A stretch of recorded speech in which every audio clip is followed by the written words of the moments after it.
Hi there, my name is Michael Latham and this is my video submission for the Disney Plus Dream Job. I want to say thank you for the opportunity. I'm actually very excited to make this video.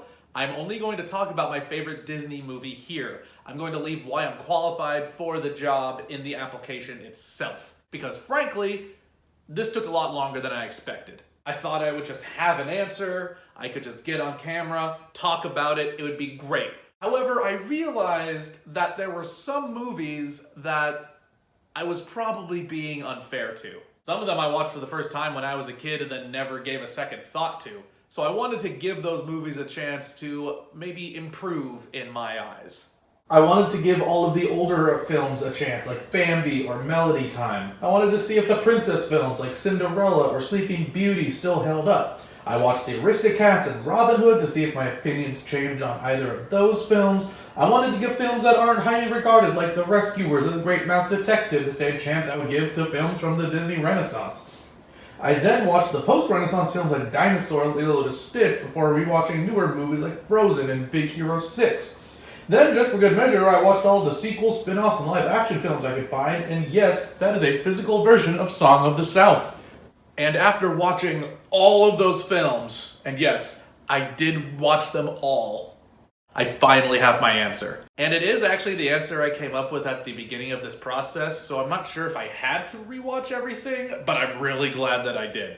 Because it just reaffirmed that this movie still holds up in my mind, and I wish in the minds of others. My favorite Disney film is Atlantis, The Lost Empire. Now hold on, stand right there. Don't even think about clicking away. I understand. Not a lot of people liked this movie when it came out, but give me a chance to explain, and then you can judge me all you'd like. Now you may be asking yourself, Atlantis? If he's got to go with an underappreciated movie, why not something like Treasure Planet or The Great Mouse Detective?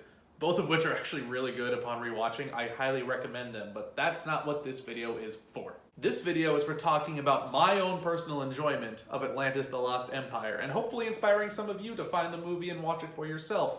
Give it a chance, because frankly, not a lot of people did. A lot of people were expecting this movie, who was directed by the team that directed Hunchback of Notre Dame, Kirk Wise and Gary Trousdale, to make a brand new musical. It was gonna be an action-adventure story. There were such high expectations. But here's the thing. They didn't want to make another musical. Kirk and Gary had just made Hunchback. They wanted to try something different, push Disney in a new direction. Because of that, a saying was birthed. A saying that would pervade the entire process of creating Atlantis. Fewer songs, more explosions. Shout out to Exotics, by the way, for designing this shirt. It looks awesome. I'll leave a link to their stuff in the description.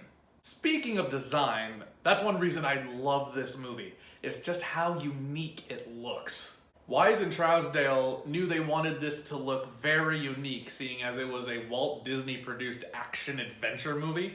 So they brought in Mike Mignola, who was the brain trust behind the Hellboy series. And if you compare the works, you can see the influence. The darkness of the color palette, the blocky shapes of all of the characters. It seriously looks like they just pulled panels out of a comic and they just animated it. Actually, oddly enough, they did actually make a comic of Atlantis: The Lost Empire, so it all kind of went full circle anyway. But that's beside the point. You're just not seeing that type of adult animation or that unique animation in any Disney film since that movie. Let's be real, no one who's arguing Tangled versus Frozen is using one of them looks superior to the other one as an argument. Like, that's just no. They both basically look the same. One of them has definitely better songs, one of them has a definitely better story, but that's a video for another day. And while the film does look amazing, it also sounds really good. And that goes for both the soundtrack and the script. Now, the script alone, I love this era of Disney scripts. The Emperor's New Groove, Atlantis, Treasure Planet, all of them had this level of depth in it, as well as comedy, that I just love. Just like a slight amount of meta humor, a lot of one-line jokes, a lot of non sequiturs. I just find it really funny. It had to take the perfect voice cast, and boy, did it have a damn good voice cast. Michael J. Fox, James Garner, super talented actors are voicing these roles, and I feel like they don't get enough love for it. So I just want to say to everyone who voiced a character, all of you on Atlantis: The Lost Empire, 2 thumbs up for me. Well, kind of. There's one character that I always see people having a problem with, and I can completely see why, and that's the character of Mole. Now, Mole is a very, how else can I describe him, as a Gollum-like character somehow raised in France. He's obsessed with the dirt, and it's hard to get him going on anything else. You barely hear any backstory. You almost never hear him say anything that isn't dirt related. It's kind of hard to understand him sometimes. But besides him, all the characters are great. They're all given some type of backstory. You understand why they're there, how they're there, why they make the decisions they make. It's just overall a really good script, and I don't get why a lot of people aren't giving it more credit. Actually, that's not true. I know exactly why people don't give this movie a lot of credit. It's not a musical. Now, it's easy to forget, but this was right after the Disney Renaissance. The Little Mermaid, Lion King, Beauty and the Beast, Aladdin, Hercules, Mulan, musical after musical after musical, bigger and bigger hits every single time, for the most part. This was definitely a departure. I do understand. Now, there's another reason that this movie doesn't get a lot of love, and I think that's really just not even its own fault. This movie came out the same weekend as Shrek. I don't even need to go into how the internet has taken that by storm and the franchise that it started. But it really does seem like Atlantis doesn't get the love that I honestly feel that it deserves.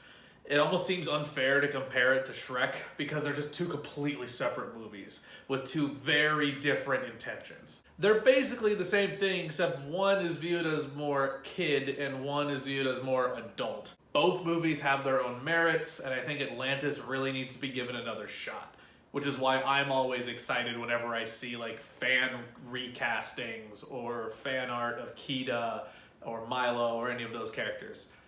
A new generation is discovering the film. I hope you search this out as well. Thank you for listening to me go on for the last 5 to 7 minutes. Have a great rest of your day, and if you're watching this while on the road, put down your phone.